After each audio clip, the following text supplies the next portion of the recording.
Hi guys, today I'm gonna do my wrap up for the first half of November. So as last month, I'm filming this on the 15th, even though it's coming out later, and somehow I have already managed to read 8 things this month. I honestly sometimes don't know how I'm doing it.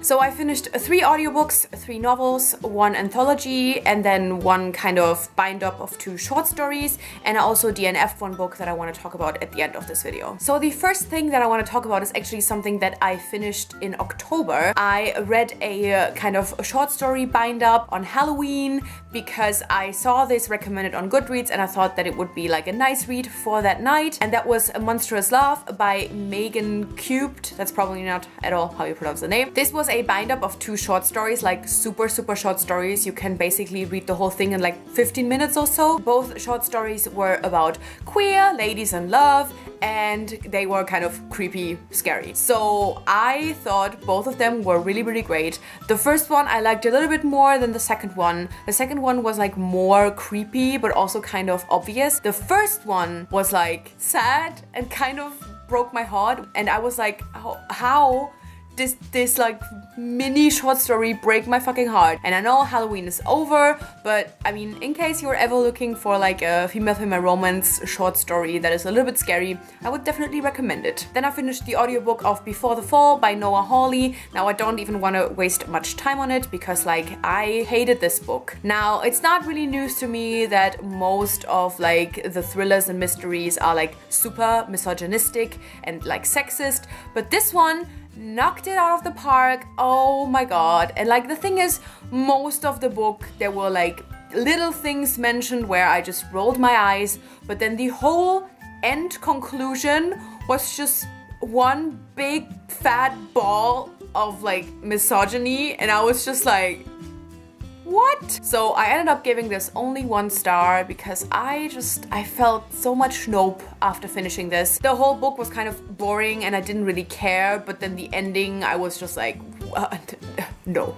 Then I finished the audiobook of The Couple Next Door by Shari Lopena. This is also a thriller / mystery, and this one I actually really enjoyed. It was definitely a little bit too predictable and not as shocking as I wanted it to be, but overall definitely an enjoyable read. I would definitely recommend the audiobook as well, and I gave it 3.5 out of 5 stars. Then I finished Like Water by Rebecca Podos. This is a YA contemporary, and I got an arc of this through Edelweiss, and there's gonna be a review up for it on Friday. I absolutely love this book. This is a story about a girl in a small town in Mexico, and she kind of ends up being stuck there more or less, even though she wanted to leave after graduation, but her father's sick, and so she decided to stay to kind of take care of him, and she's working in the family's restaurant. And then there is this new guy who she meets and she kind of flirts with him, but then she ends up falling in love with his sister. It's so great.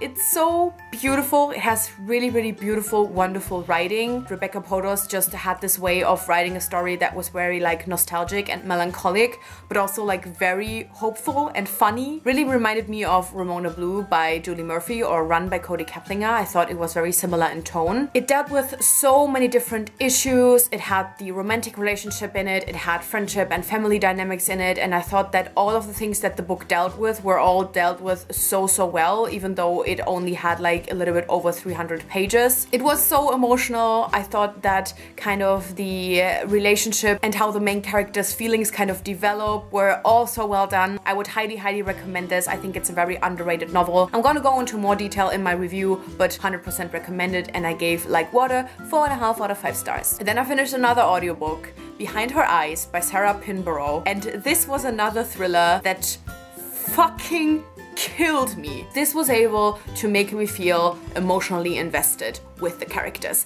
and I fucking loved it. I was rooting for the characters, and that is exactly what I need if I read a good thriller. Additionally, the ending of this was the biggest mindfuck ever. Honestly, my mind is still blown. I'm still thinking about this. I'm still thinking about how everything this was crazy. Now I have to say this is definitely not a thriller that is for everyone. I know that there is lots of people, especially the ones that read thrillers regularly, are not the biggest fan of it. It deals a little bit with like lucid dreaming, and I feel like if you are not really someone who's interested in that, and this might not be the book for you, but if you're kind of fascinated by like lucid dreaming or like sleep paralysis, I think this is definitely like a thriller that you should check out. I thought it was so fucking good. I actually gave Behind Her Eyes a 5 out of 5 stars, which is a very rare rating for me to give thrillers, but it was just that good. Then I read the anthology 3 Sides of a Heart, edited by Natalie C. Parker. This is an anthology that comes out in December, and it is all about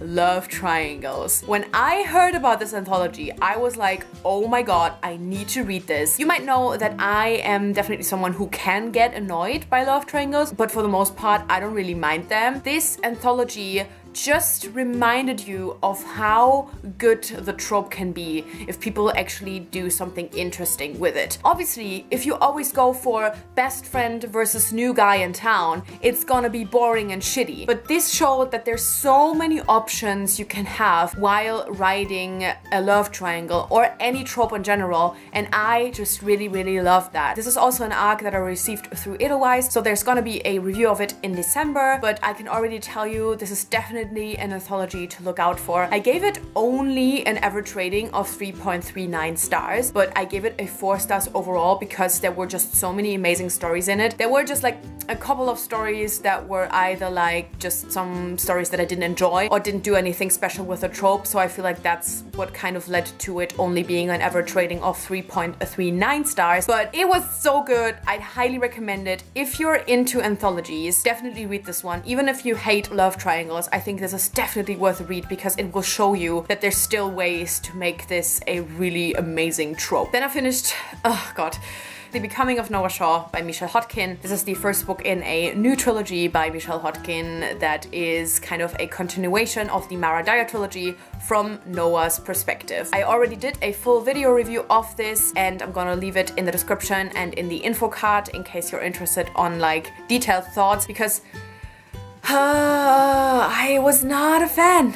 And I gotta be honest, even though I tried to lower my expectations, I still did not expect to dislike it as much as I did. I had heard mixed things before, so that's why I was trying to go into it with kind of neutral expectations, but it was not great. And I'm seriously debating continuing the trilogy because I'm scared it's gonna ruin the Mara Dyer trilogy for me. I had so many questions left, okay? I thought that there would be questions that would get answered in this book, and it just wasn't. There was just new mystery created that added some really unnecessary drama. And yes, Mara Dyer is all about the drama, but like, that's the thing. There was still enough drama left from the trilogy, so we didn't have to add something new. Like, there was still enough going on. Honestly, I just don't really see the point, and I just don't think that this was like exciting, shocking, anything. There was apparently a twist at the end that was not a twist at all. The general plot was boring. It didn't even feel like a full novel because nothing happened. I was super disappointed, and I've got to be honest, I wouldn't really recommend it. I know a lot of people are not planning to read it anyway because they weren't the biggest fan of the final book in the trilogy in general. Even if you liked Mara Dyer,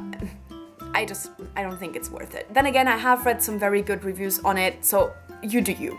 I gave The Becoming of Noah Shaw 2.5 out of 5 stars. I mean, is that even? Nah, probably more like 2. And finally, I finished The Love Song of Sawyer Bell by Evan Gale. This is another arc. I'm also gonna upload a video review of that, but I'm not quite sure when it's gonna be up because there's just so many reviews kind of lining up, and I'm not quite sure when to put this out. It's probably gonna be either end of November or early December. But yeah, this is a new adult romance. It is about a band that is going on a summer tour, and it is told from 2 points of view. One of them is Vix, who is the front singer and guitarist of this band, and then the kind of new girl who is a violinist and is auditioning for this band to go on summer tour with them. Now, there's so many great things to unpack about this book that I can't even go into detail in this video, but I can definitely say that it was a super enjoyable read. It handled lots of topics like sexuality, bi erasure, queer stereotypes, and like male gaze when it comes to female-female relationships. All of these topics were handled so very well. It was a very very sex positive novel. It was a lot about communication and consent during sex. That were just a few of the aspects that I think were so well done. I definitely think the romance was well done. I definitely think that the whole kind of storyline and plot was well done. There's definitely a lot less like focus on the musician life than I had hoped it would be, but it makes sense. It's a very short book and it really only deals with the summer tour, and there's only so much you can go into when you're touring because it's kind of the same routine every night. The only thing you can kind of talk about is, you know, like, is the crowd like into it or not into it? And there's a little bit on like songwriting and stuff like that. But overall, it's definitely the romance that is the main focus. But I thought it was a very enjoyable, quick read. It's not like super fancy writing or anything like that, but there were definitely lots of things in it that were so well done. It was one of the best books in new adult that I have read when it comes to like sex, and like there's so many problematic books in the new adult and adult romance genre, and this one was just like so well done. Like honestly, it was just woke, and I hate to say the word, but it fits so well. It's definitely something that I would recommend if you're into it, but as I said, I'm gonna go into way more details on that in my review, so if you're interested, watch out for it. As I said, early December, end of November. I don't know yet, okay? Yeah, hello, sorry for the interruption, but I'm currently editing this video, realizing that I did not talk about the DNF. Now, most of you probably have already forgotten that I also wanted to talk about a DNF, but I thought, you know, I still have makeup on, so might as well use the chance to quickly talk about the book that I DNF'd, because it's a book that I think some of you have been waiting for me to talk about, like finally, so I feel like it would be weird if I wouldn't mention it. So I DNF'd The Blood Print by Ozma Zehranat Khan. This was kind of sold to me as like a feminist fantasy, but I just felt like it wasn't at all. Now, I only got 12% into this because I found it so fucking boring and I could not get into it at all. And then I read a few reviews of like random people, but also of friends, and kind of saw what they thought about it, and most of them were kind of feeling like meh about it. And then especially one review that I'm gonna leave in the description down below by Melanie, she talked about, you know, kind of that she also thought this was like more of a feminist fantasy, but then it ended up not being that at all. And that was kind of my final decision, where I was like, okay, I'm not gonna try and read this because it's really boring and slow, and it doesn't have anything of the feminist elements that were promised to me, so I'm not here for that. I wouldn't not recommend it. I think there's probably a bunch of people out there who will really enjoy it, but I just ultimately realized that this was very different than I expected it to be, so I thought I'm not gonna bother. Anyway, these were all of the books that I have read so far in November. Let me know how your November is going so far. I've just edited my Goodreads challenge again to 123 books. It sounds insane, but I'm apparently gonna do it, so that's really cool. I'm doing well, I am happy, life is good. Anyway, let me know some of the books that you have read so far this month, or any thoughts on the books that I have read. And yeah, thank you so much for watching. I guess I'll see you soon. Bye!